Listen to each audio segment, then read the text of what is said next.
来看看一个被黑心医院逼得走投无路，为帮儿子要回移植心脏的父亲能有多疯狂。只见他将打火机扔进垃圾桶，引燃里面的酒精物品，在门口保安出来灭火之际，他趁乱溜进医院，切断所有监控设备，接着锁住后门和逃生通道，再将警示牌放在电梯门口，用胶带封住电梯的感应器，使之停止运行，确认只有正门才能正常进入后，他来到大厅，举起手枪。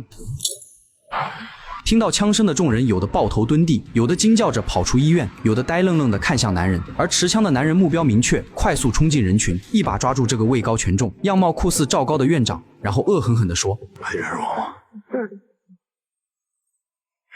意识到出现了劫匪，愣在原地吃瓜的人才想起来逃命，但离得最近的几个倒霉蛋就惨了，被男人用枪威胁着成为了人质。收到消息的警察第一时间封锁现场，并在最佳位置安排狙击手，以及派出老刑警张正义进行谈判。所有人都以为男人是个丧心病狂的暴徒，但面对警察给出的条件，他一不要车，二不要钱，而是要一个刚刚落地的心脏，一颗本该属于他儿子的心脏。2个小时以前下飞机载着一颗心脏落地心门，我要你在1个小时之内把心脏找回来，否则我就开始杀人。你要这颗心脏干什么？第二，我要去汽车，除了汽车以外，不多任何人靠近这件事。张正义听出男人情绪非常激动，为免激怒他，他再对人质做出伤害，立马口头上答应了这2点要求，但背地里却找来女警，打算假冒记者混进医院大厅。可殊不知警方的这些部署里面的男人全都一清二楚。这时大批记者在警戒线外现场直播，其中一个名叫李安琪的记者立马引起了男人的注意。原来在劫持事件发生前，男人曾向李安琪求助过，希望他能报道自己儿子的遭遇，获得募捐，不过却被对方以故事不够吸引人的理由拒绝了。经过这次拒绝，男人知道李安琪性格强势，对大新闻极度敏感，为了拿到独家会不顾自身的危险进入现场，最大的特点就是敢于报道真相，而这一点正是男人现在所需要的。于是他告诉外面的张正义，你身边的李小姐就是最好的选择。你不想知道我为什么这么干吗？让她带着摄影机进来，拍给你看。我相信以李安琪的身份，她是不会愿意冒这个险。你先问问李小姐本人愿不愿意冒险。张正义自然不愿让李安琪这个不可控的记者进入医院，结果就在他转身的瞬间，李安琪竟直接冲过警戒线，跑到了医院大门前，眼神中没有一丝慌张，淡定的举手证明自己的身份。狙击手立马严阵以待，只要劫匪一露头，上司一声令下就能将其一枪毙命。可不料出来开门的却是医院保安，顺利将李安琪给放了进去。进去以后，李安琪凭借记者的嗅觉，断定这件事背后肯定藏着不为人知的秘密。于是他先安抚人质们不要害怕，只要乖乖配合，男人是不会贸然杀人的。随后他打开摄影机，镜头对准男人，开始进行实时报道。林日朗先生，请问你为什么要劫持急诊中心？如果我没记错，你向警方索要的心脏，正是为了你儿子。那就是我儿子的心脏。原来男人名叫林日朗，他本来有着一个幸福美满的家庭，妻子贤惠漂亮，儿子活泼可爱。可一次学校运动会打破了这份温馨，儿子在赛场上突然晕倒，送到这家医院检查后，被确诊患有严重的心肌扩张，心脏居然是普通人的2倍，但功能却只有正常人的1半。想要活下去，唯一的治疗方案只有心脏移植。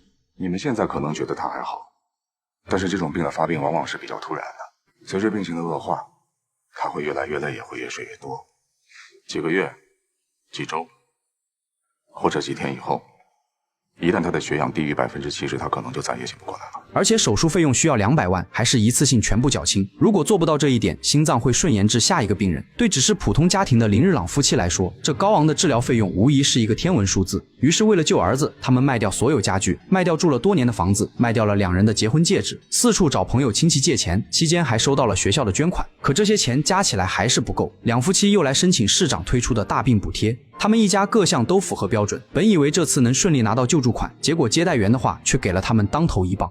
原來嚟屯單看就來啊，沒辦法，那他們都40萬40天，40個工作日。我兒子等不了這麼久。所有人都跟我說等不了那麼久，看多白。我們再想想別的辦法。阿良，想辦法還能想什麼辦法？去偷嗎？去搶嗎？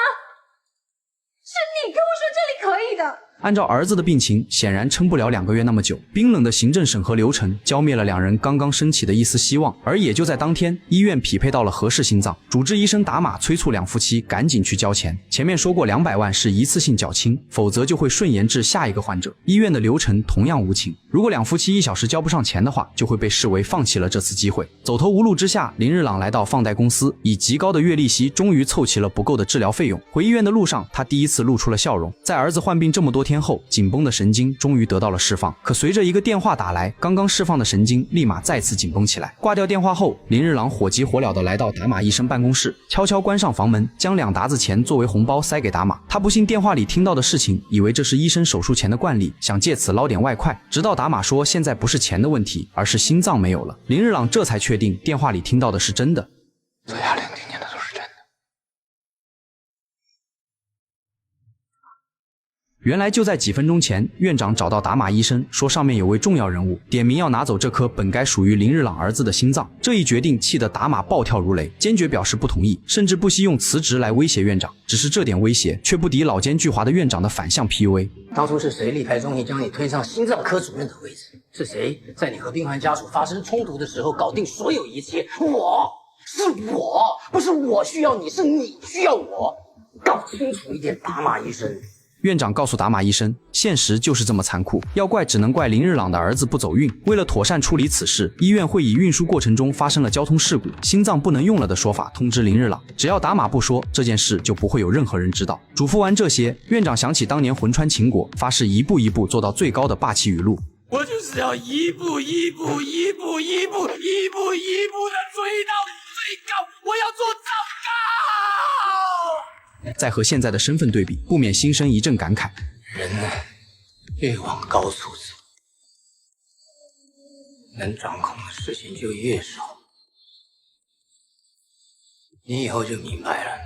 好在阿林听到了所有经过，并第一时间告诉了林日朗。林日朗也通过大人物的名字知道了他是卫生局局长潘差。在这个权钱为重的城市，明明是他们一家先等到的希望，大人物却可以利用手中权力，一句话就轻松夺走了一个孩子唯一的治疗机会，夺走了一家人活下去的希望。林日朗怒不可遏地扑向达马医生，将积压的情绪全发泄了出来。你凭什么？你凭什么把我孩子的心脏给别人？你们凭什么？凭什么？